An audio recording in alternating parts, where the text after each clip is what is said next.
Terima kasih kerana memilih channel ini. Sebelum kita mulakan video ini, sila pertimbangkan untuk menekan butang like, share dan subscribe dan aktifkan butang lonceng anda agar anda sentiasa mendapat info-info percuma pada setiap hari dari channel kami. Dan tinggalkan komen anda kerana komen anda amatlah dihargai. Terima kasih. Mahkamah Rayuan hari ini membenarkan rayuan bekas Peguam Negara Tan Sri Tommy Thomas supaya Hakim Mahkamah Tinggi Rosmawar Rozain menarik diri daripada mendengar saman fitnah difailkan Tan Sri Shahrir Abdul Samad terhadapnya dan 3 lagi berhubung pendakwaan berniat jahat. Panel 3 Hakim Mahkamah Rayuan diketuai Datuk Supang Lian yang bersidang bersama Datuk Faizah Jamaluddin dan Datuk Ahmad Fairuz Zainul Abidin sebulat suara membenarkan rayuan Tommy Thomas dan mengetepikan keputusan Rosmawar Rozain pada 14 Januari lalu.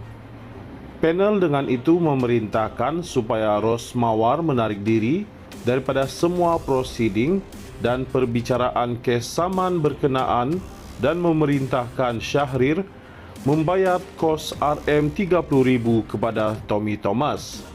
Faizah ketika membacakan penghakiman mahkamah berkata, panel berpendapat bahawa wujud risiko sebenarnya berlakunya berat sebelah oleh Hakim Mahkamah Tinggi walaupun ia mungkin tidak disengajakan.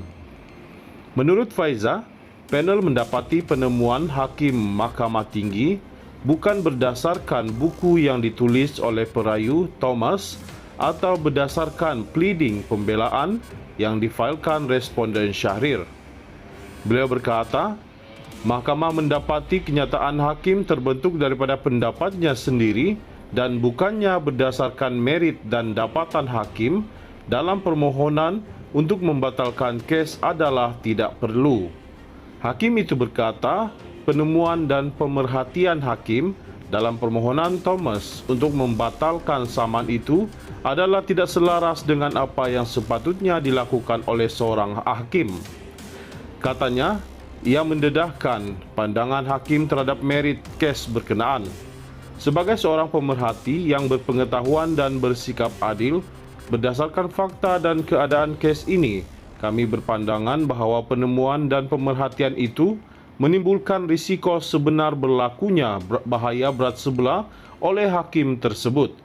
Jika mahkamah mendapati wujud risiko sebenar berlaku berat sebelah, walaupun mahkamah bawahan berpendapat sebaliknya, rayuan ini wajar dibenarkan. Hakim berkenaan seharusnya menarik diri daripada mendengar perbicaraan dalam semua prosiding berkaitan kes ini, katanya. Pada 14 Januari lalu, Rosmawar Rozain menolak permohonan Tommy Thomas supaya beliau menarik diri daripada mendengar saman fitnah itu. Pada 3 Julai tahun lalu, Rosmawar menolak permohonan Tommy Thomas untuk membatalkan saman berkenaan dan kes dijadualkan untuk perbicaraan penuh selama 7 hari, 9 hingga 12 Mac dan 27 hingga 29 April 2026. Bekas ahli Parlimen Johor Bahru itu memfailkan saman pada Disember 2023 dengan menamakan Tommy Thomas, bekas Ketua Pesuruhjaya Suruhanjaya Pencegahan Rasuah Malaysia SPRM Latifah Koya, SPRM dan Kerajaan sebagai defendant. Saman Shahrir adalah berkaitan sekeping cek RM1 juta yang diterima beliau daripada bekas Perdana Menteri Datuk Seri Najib Razak bagi tujuan kerja-kerja pemulihan projek perumahan Puri Langkah Suka di Larkin, Johor. Thomas yang menjadi Peguam Negara pada 4 Jun 2018 hingga 28 Februari 2020 menafikan dakwaan Shahrir terhadap beliau termasuk salah guna kuasa dan menyifatkan ia tidak boleh dipertahankan. Pada 5 Januari 2023, Hakim Mahkamah Tinggi Datuk Muhammad Jamil Husin membebaskan Shahrir daripada pertuduhan gagal mengisytiharkan pendapatan RM1 juta yang diterima daripada Najib kepada lembaga hasil dalam negeri. Mahkamah Rayuan hari ini membenarkan rayuan bekas Peguam Negara Tan Sri Tommy Thomas supaya Hakim Mahkamah Tinggi Rosmawar Rozain menarik diri daripada mendengar saman fitnah difailkan Tan Sri Syahrir Abdul Samad terhadapnya dan 3 lagi berhubung pendakwaan berniat jahat. Panel 3 hakim Mahkamah Rayuan diketuai Datuk Supang Lian yang bersidang bersama Datuk Faizah Jamaluddin dan Datuk Ahmad Fairuz Zainul Abidin sebulat suara membenarkan rayuan Tommy Thomas dan mengetepikan keputusan Rosmawar Rozain pada 14 Januari lalu. Panel dengan itu memerintahkan supaya Rosmawar menarik diri daripada semua prosiding dan perbicaraan kes saman berkenaan dan memerintahkan Syahrir membayar kos RM30,000 kepada Tommy Thomas.